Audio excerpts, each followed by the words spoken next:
여러분 안녕하세요. 동화 성실 다이어트 운영자 조대영입니다. 오늘은 과거의 그 첫 방송분, 그 연은글이라고 프롤로그가 나간 적이 있었죠. 그 이후에 그 프롤로그에 대입이 되는 닫는 글, 에필로그에 해당되는 내용을 가지고 말씀드릴 계획인데요. 지난 3년간 쇼츠 제외하고 소위 그 본방송 64회에 걸쳐 가지고 방송된 동화 상속의 다이어트 마지막 시간입니다. 잘 알려진 얘기지만 이솝우화 중에서 한 편을 소개하면서 시작할 예정입니다. 시작합니다. 농사 짓기를 싫어하던 게름뱅이 삼형제를 둔 아버지가 자식들의 장래를 걱정하다가 임종이 다가와서야 세 아들을 불러서 아들들이 자발적으로 일할 수 있는 한 가지 꾀를 생각해냅니다. 그것은 자신이 죽거든 자기가 평생 그 일군 밭을 파보라는 얘기였죠. 물론 밭에는 금은 보화가 잔뜩 묻혀 있다는 얘기와 함께 말입니다.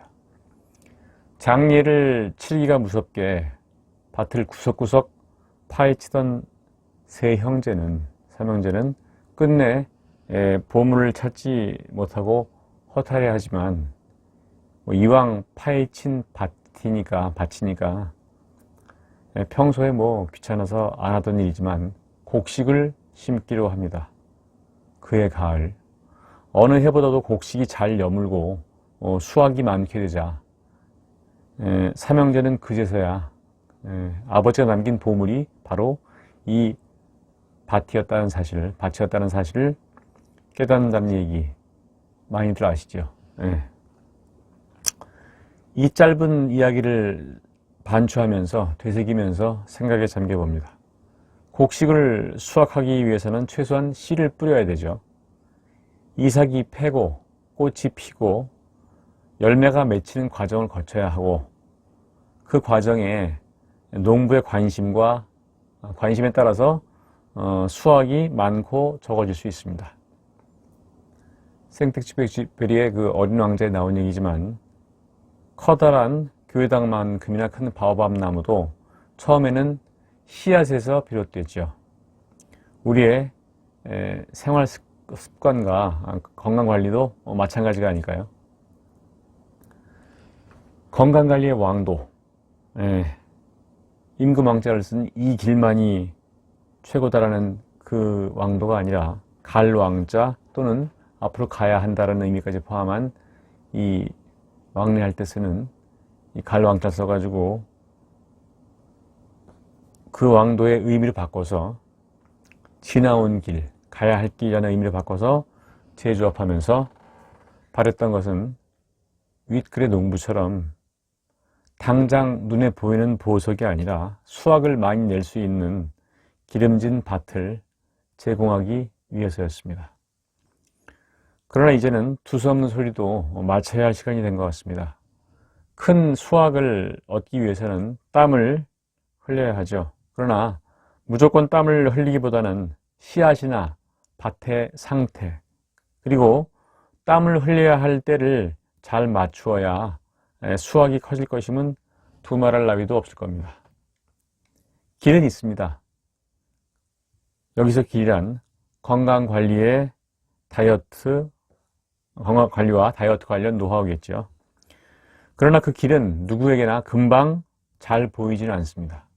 그러나 자기가 힘들여 찾은 길이라면 기쁜 마음으로 자신 있게 걸어갈 수 있을 것입니다. 남의 시행착오나 걸어왔던 길, 왕도를 거울 삼아서 내 비결, 임금왕자 왕도, 로열 로드를 찾게 된다는 말이죠. 끝으로 본 강좌에서 자주 언급되었던 교훈적인 내용들을 짧게 언급하면서 본 강좌에 막을 내릴까 합니다.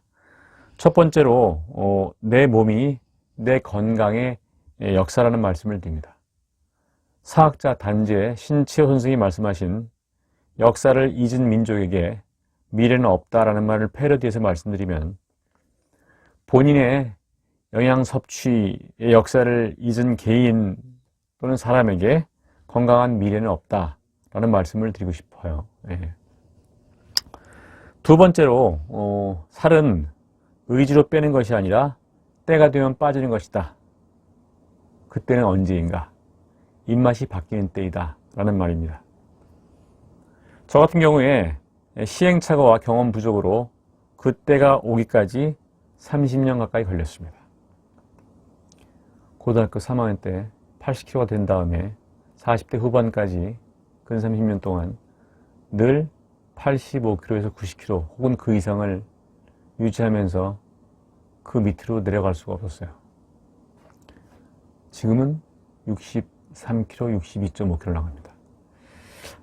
어쨌든 30년 가까이 걸렸는데, 여러분들 중에서 다이어트에 관심이 있는 분들은 시행착오를 줄이시길 바랍니다. 의지가 아니라 습관이죠. 습관으로 입맛이 바뀌면은 가끔 즐기는 것으로는 살이 찌지 않습니다. 식탐이 과거에 비해서 달라지기 때문이죠.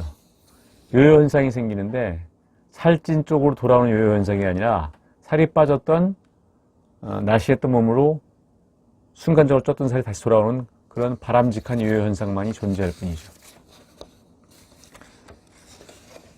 세 번째로, 제가 제시한 당질 제한식을 보시고 그런 식단으로 어떻게 평생을 먹어? 라고 반문하실 수도 있습니다. 하지만 평생 양치질을 할 수 있다면 당질 제한 식단도 평생 유지할 수 있습니다. 물론 변화와 기분 전환을 위해서 가끔 주 1, 2회 혹은 월 1, 2회 한두 번 정도 소위 일탈을 해가지고 진하고 달콤한 음식을 드셔도 좋습니다. 방금 위에서도 언급했지만 가끔 즐기는 것으로는 살이 찌지 않습니다.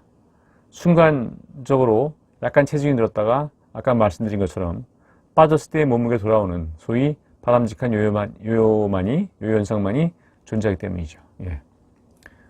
네 번째로, 습관이 되기 위해서는 계기가 필요하다는 사실을 기억하시기 바랍니다.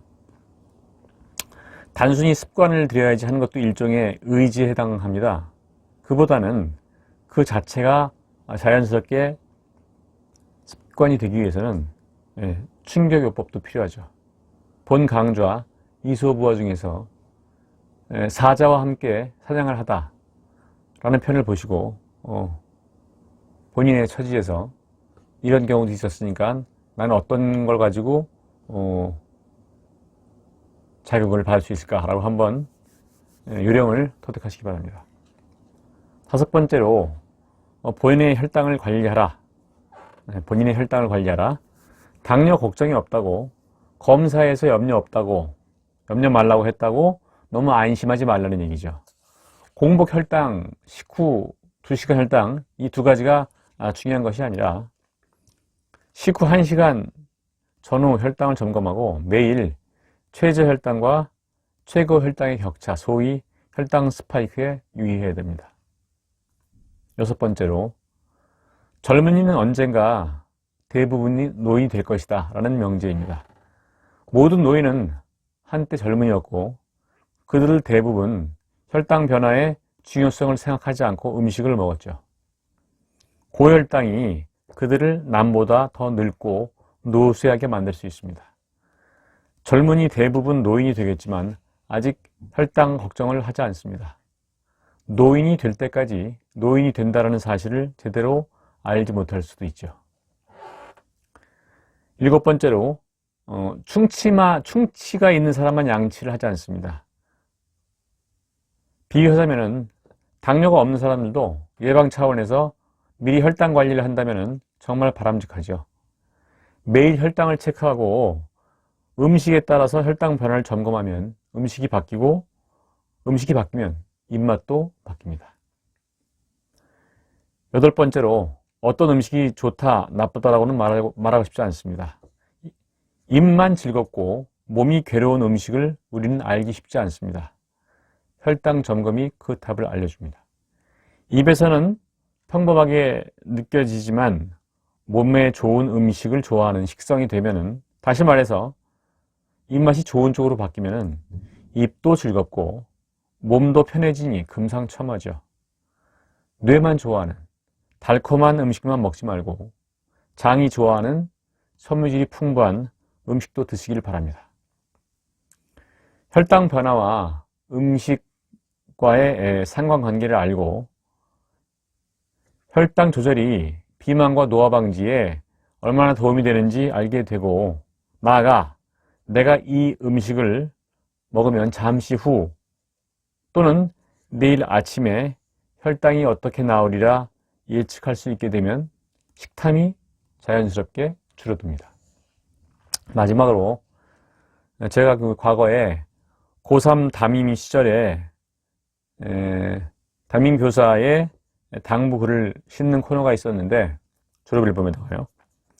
수년간 건강과 관련된 늘 같은 내용으로 게재를 했던 기억이 있습니다. 그 내용을 공유하면서 강좌를 마칩니다. 감사합니다. You are what you eat. 당신은 당신이 먹는 음식 자체이다. 다시 말해서 음식이 당신의 정신과 육체를 만든다는 뜻이죠. 두 번째로 의식동원이에요.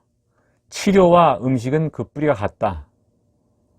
다시 말해서 음식으로 못 고치는 병은 약으로도 못 고친다, 그 말이죠.